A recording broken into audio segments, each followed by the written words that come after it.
때는 조선 어느 해, 눈꽃이 소담스럽게 핀 새해 첫날 저녁이었습니다. 한양 가회동에 위치한 좌의정 박영수 대감의 웅장한 저택 안채에서는 그 어느 때보다 특별한 가족 모임이 열리고 있었습니다. 은은한 약주 향이 방 안가득 퍼져나갔고 촛불 아래 비단옷을 곱게 차려입은 세 딸의 모습은 마치 한 폭의 그림 같았습니다. 박 대감은 흡족한 미소를 지으며 딸들을 흐뭇하게 바라보았습니다. 그래, 내 어여쁜 딸들아. 너희가 이리 귀한 옷을 입고 기름진 음식을 먹으며 호의호식하는 것이 다 누구의 덕이라 생각하느냐. 그 말이 떨어지기 무섭게 화려한 장신구로 치장한 첫째 딸 소현과 둘째 딸 지현이 기다렸다는 듯 아양을 떨며 대답했습니다. 아버님, 그걸 어찌 말씀이라 하십니까? 저희는 그저 아버님의 드높은 권세와 그늘 아래서 잠시 피어난 꽃일 뿐인거려. 맞사옵니다. 언니 말이 지당합니다. 아버님이 계시지 않는다면 저희는 길가에 이름 없는 들풀처럼 금세 시들어 버릴 운명이지요.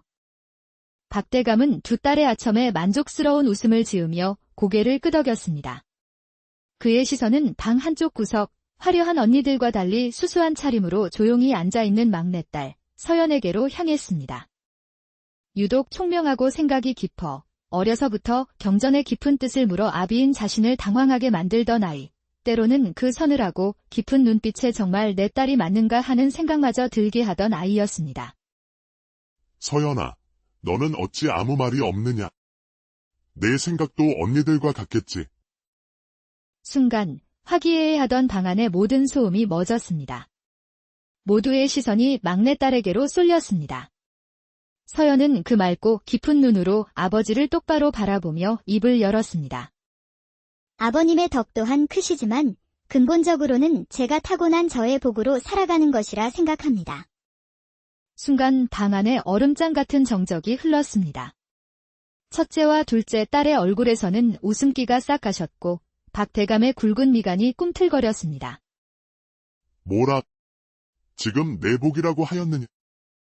서연은 조금도 위축되지 않고 오히려 더 또렷한 목소리로 차분하게 말을 이었습니다. 아버님의 딸로 태어나 귀한 교육을 받은 것 또한 제 복의 일부입니다. 허나 이 비단옷과 옷가락지가 없어진다 하여도 저에게는 하늘이 주신 지혜와 꺾이지 않는 의지가 있습니다. 그것이야말로 진정한 제 복이며 그 복으로 어떤 시련이 닥쳐도 능히 이겨낼 수 있다 믿습니다. 내 인연. 박 대감이 자리를 박차고 일어나자 방이 흔들렸고 놋그릇들이 요란한 소리를 내며 굴러떨어졌습니다. 그의 얼굴은 분노로 시뻘겋게 달아올랐습니다. 내가 이토록 애지중지 길러온 딸이 아비의 은혜를 부정하는구나. 좋다. 내가 그리 자신만만하다면 과연 그 오만한 복이 얼마나 버틸 수 있을지 똑똑히 보겠다. 여봐라. 당장 셋째의 비단옷을 벗기고 이 집에서 내쫓아라. 네가 믿는 그 하찮은 복으로 과연 무엇을 할 수 있는지 어디 한번 지켜보겠다. 어머니가 창백해진 얼굴로 다가와 떨리는 손으로 서연의 팔을 붙잡으며 속삭였습니다. 얘야, 어서 아버지께 잘못했다고 빌어라. 아직 늦지 않았다.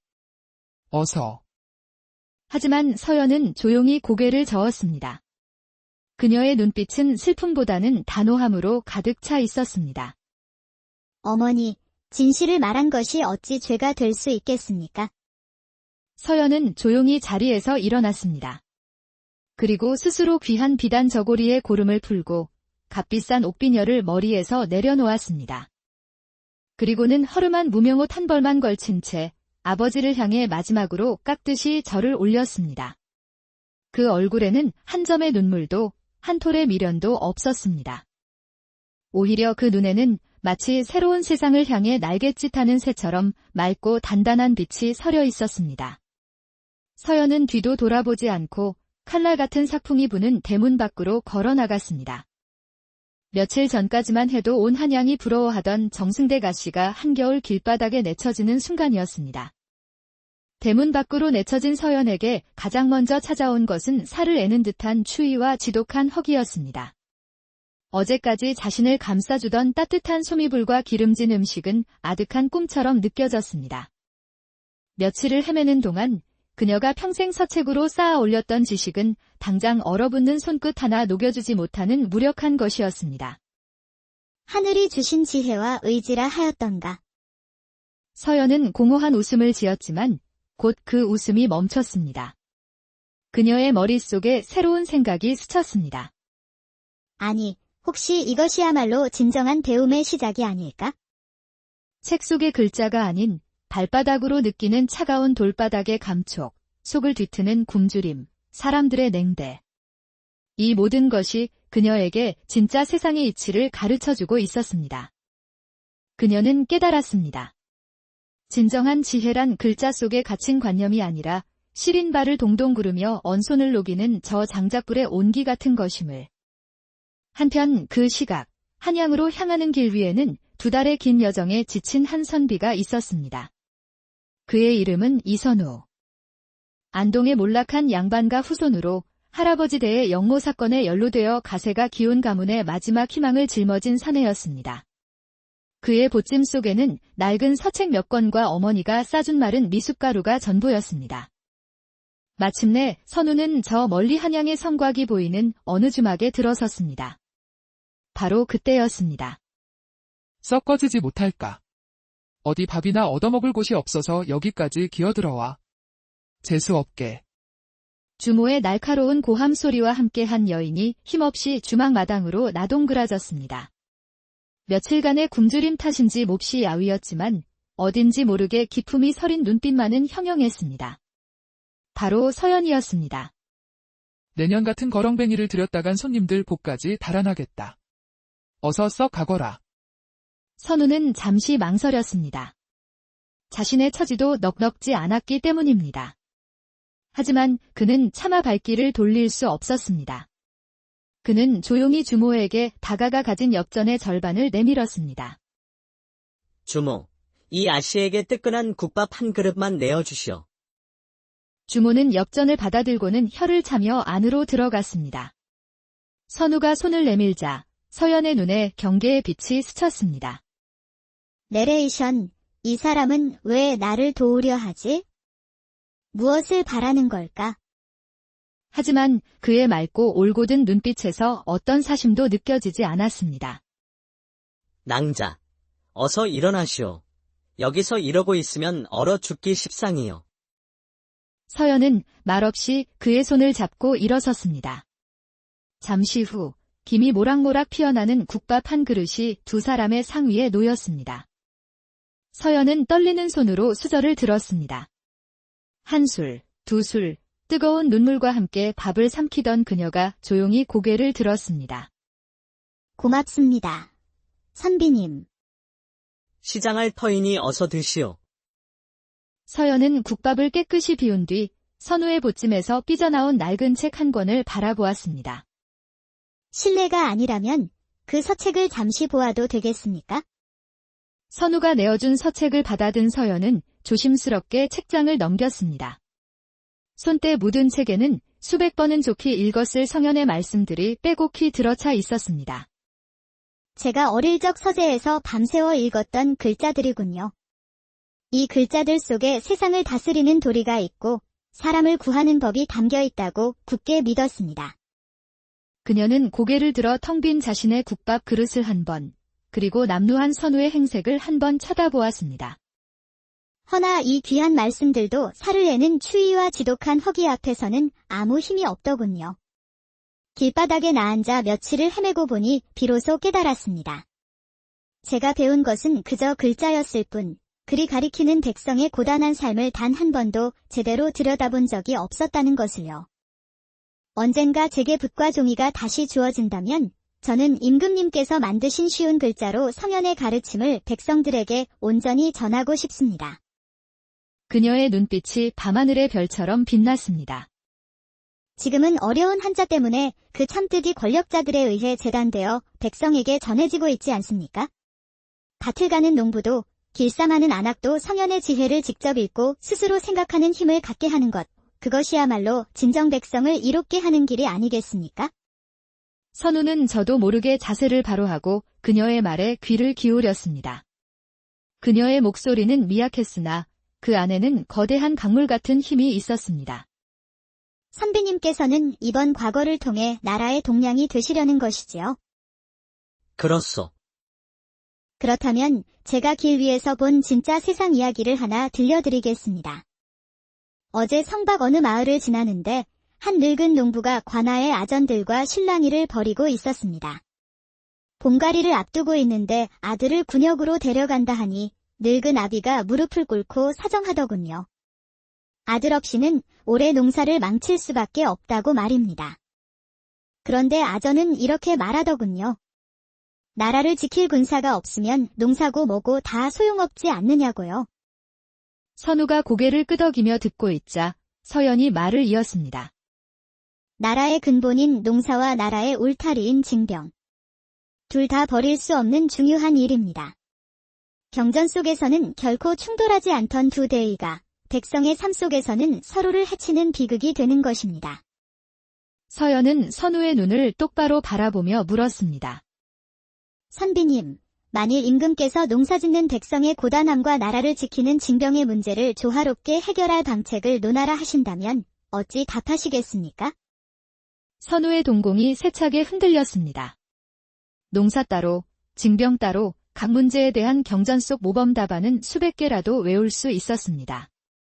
하지만 살아있는 현실 속에서 피눈물로 뒤엉킨 두 문제를 하나로 꿰어 답하려니 머릿속이 하얗게 비어버렸습니다.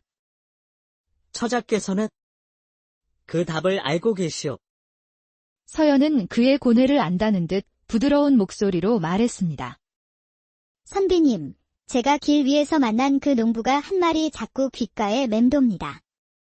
하늘도 봄에는 씨를 뿌리고 가을에는 거두라 하셨는데 사람이 어찌 그때를 거스를 수 있겠느냐고 하더군요. 또한 그 마을에서 본 일이 하나 더 있습니다. 이웃집 총각이 군역에 나간 사이 온 마을 사람들이 돌아가며 그 집 농사를 도와주더군요. 우리가 서로 등을 기대고 살아야 한다면서 말입니다. 서연은 마지막으로 선우의 눈을 조용히 바라보며 말했습니다. 저 또한 완벽한 답을 찾지 못하였습니다.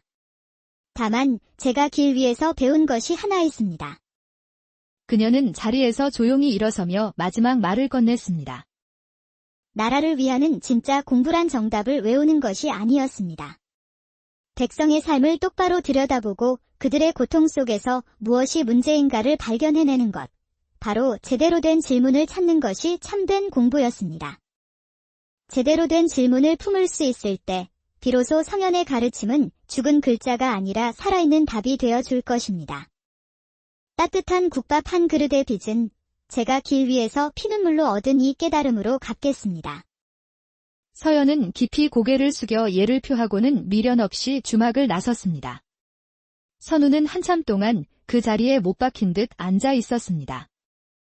제대로 된 질문을 찾는 힘.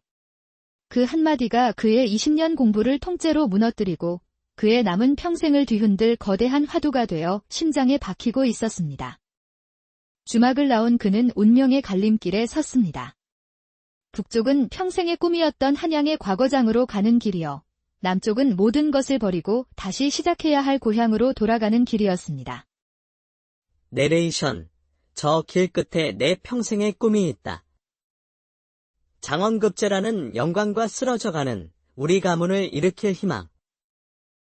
하지만 그의 발은 떨어지지 않았습니다. 귓가에는 여인의 목소리가 계속해서 맴돌았습니다.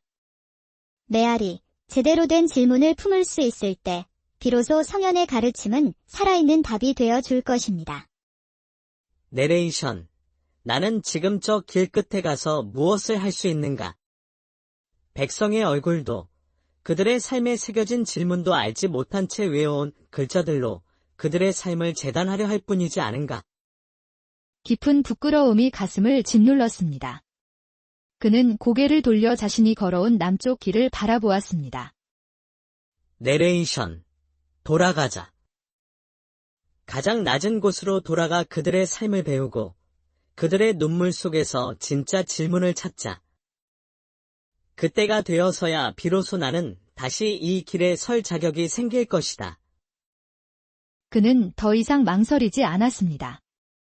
고향으로 향하는 남쪽 길로 발걸음을 옮겼습니다. 그의 등 뒤로 평생의 꿈이었던 한양의 불빛이 아득하게 멀어져 갔지만 그의 가슴에는 오히려 새로운 빛이 떠오르고 있었습니다. 고향으로 돌아온 이선우의 삶은 이전과 완전히 달라졌습니다. 그는 붓을 내려놓고 가장 먼저 낡은 집신을 신었습니다. 하지만 그는 곧장 밭으로 가지 않고 서연이 남긴 화두를 품고 다시 서재로 들어갔습니다. 밤새도록 서책을 뒤지던 그의 눈에 두 구절이 선명하게 들어왔습니다. 내레이션. 농사의 때를 어기지 말라 그리고 서로 지켜주고 서로 도우라. 맹자의 가르침이었구나. 그 처자가 말한 백성의 지혜는 이미 성현의 가르침 속에 있었다. 이듬해 봄, 선우는 자신의 소장농에게 쟁기질을 배우기 시작했습니다.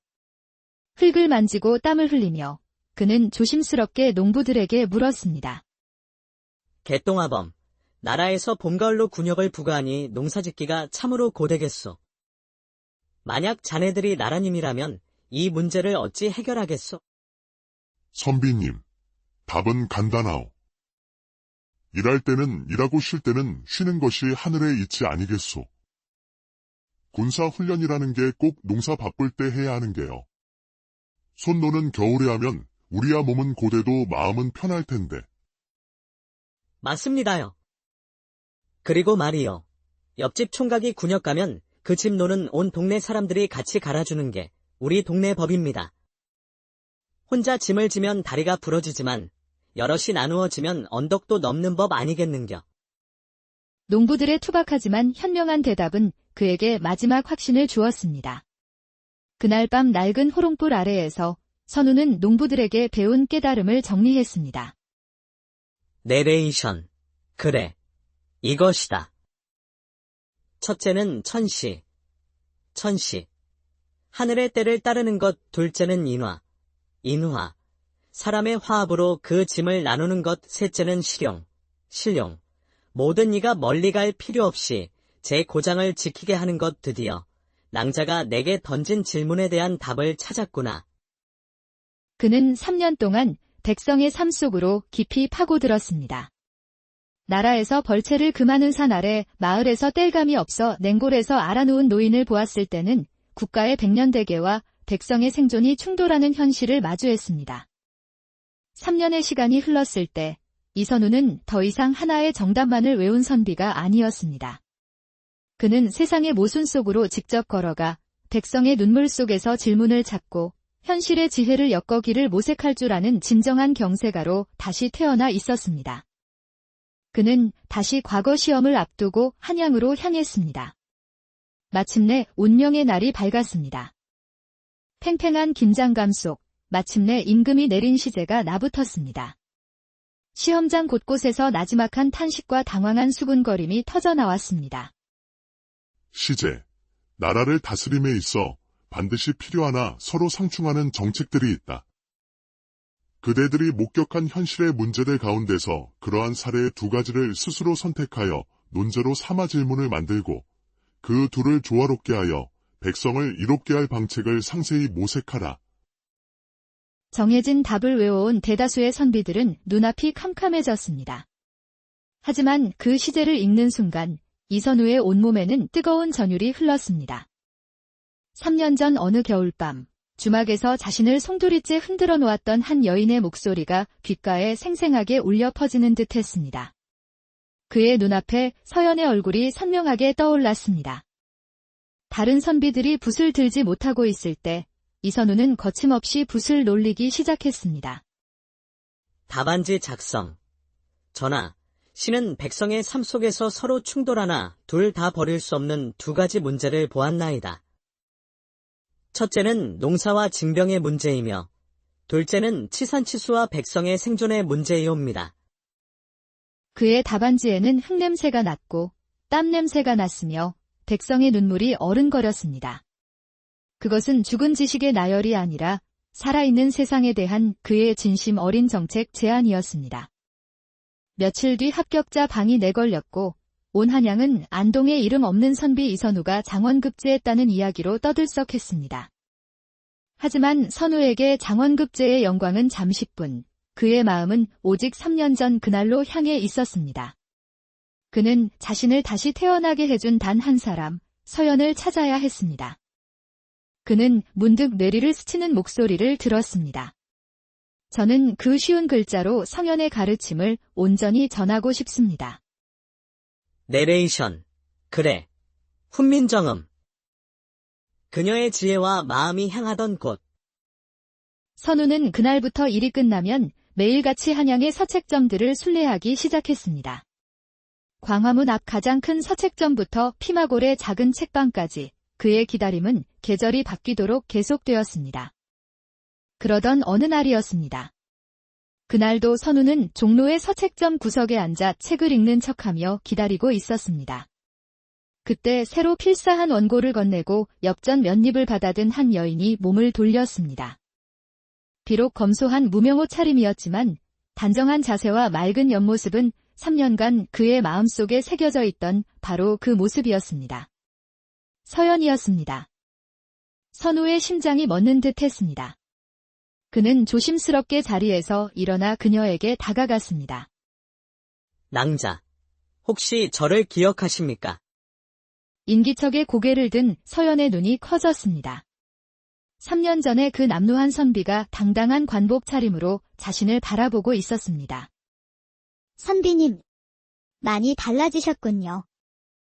3년 전 그날, 낭자께서 제게 던져주신 질문 덕분에 여기까지 올 수 있었습니다. 그 문제에 대한 답을 찾으셨나요? 찾았습니다. 아니, 정확히는 낭자께서 가르쳐주신 대로 제대로 된 질문을 찾는 법을 배웠습니다. 그리고 그것이야말로 평생 해야 할 공부라는 것도 깨달았습니다. 서연은 환한 미소를 지었습니다. 그렇다면 이제 또 다른 질문을 하나 드려도 되겠습니까? 얼마든지 물어보시오. 선비님께서는 이제 무엇을 하고 싶으십니까? 선우는 한치의 망설임도 없이 대답했습니다. 낭자와 혼인하고 싶습니다. 저와 혼인해 주시겠습니까? 서연의 얼굴에 놀라움이 스쳐 지나갔지만 그녀는 이내 환하게 웃었습니다. 그의 눈 속에서 3년간 그가 걸어왔을 진실한 성장의 시간을 모두 읽을 수 있었기 때문입니다. 좋습니다. 혼례를 치른 후 이선우는 아내 서연과 함께 3년 만에 처가의 대문을 넘었습니다. 사랑채에 마주 앉은 박영수 대감은 어찌할 바를 몰라 헛기침만 연신 내뱉었습니다. 어색한 침묵을 깬 것은 서연이었습니다. 그녀는 아버지께 깊이 고개를 숙여 절을 올렸습니다. 아버님, 그간 강령하셨는지요? 이분은 제 지아비입니다. 이번 문과에서 장원을 한 선비이옵니다. 박 대감의 얼굴이 붉게 달아올랐습니다. 그제야 그는 3년 전 딸이 했던 말의 의미를 어렴풋이 깨달을 수 있었습니다. 제가 믿는다던 저의 복은 금은보화가 아니었습니다. 세상의 본질을 찾고자 끊임없이 공부한 것, 그리고 어떤 시련에도 꺾이지 않겠다던 제 의지였습니다. 그녀는 곁에 앉은 선우를 잠시 바라보았습니다. 그리고 제가 가진 가장 큰 복은 저의 지혜를 알아봐주고 평생에 걸쳐 함께 길을 묻고 답을 찾아갈 동반자를 만난 것입니다. 그제야 박 대감은 완전히 깨달았습니다. 딸이 말한 복의 진짜 의미를, 그것은 주어지는 것이 아니라 스스로 증명하는 것이며 홀로 빛나는 것이 아니라 함께할 때 완성되는 것임을. 서연아. 내가 틀렸다. 이 아비가 참으로 어리석었구나. 한때 조선 최고의 권력자였던 노인의 눈에 뜨거운 눈물이 흘러내렸습니다. 아버님, 저는 결국 제 복으로 이렇게 잘 살게 되었습니다. 그렇구나. 내 말이 맞았다. 그 후 이선우는 아내 서연의 지혜를 날개 삼아 차근차근 경력을 쌓아가며 마침내 우의정의 자리에 올랐습니다. 그는 백성의 작은 고통도 놓치지 않는 세심함으로 역사의 길이 남을 명재상으로 칭송받았습니다. 어느 화창한 봄날 후학들이 그를 찾아와 물었습니다. 대감께서 이 자리에 오르시기까지 가장 풀기 어려웠던 난제는 무엇이었습니까? 선우는 껄껄 웃으며 대답했습니다. 그 어떤 국정의 중대사보다도 밤마다 집에 돌아가면 안 사람이 던지는 질문에 답하는 것이 가장 어렵고도 즐거운 일이었다오. 하하. 그 모습은 근엄한 재상의 모습이 아니라 여전히 아내를 끔찍이 아끼는 한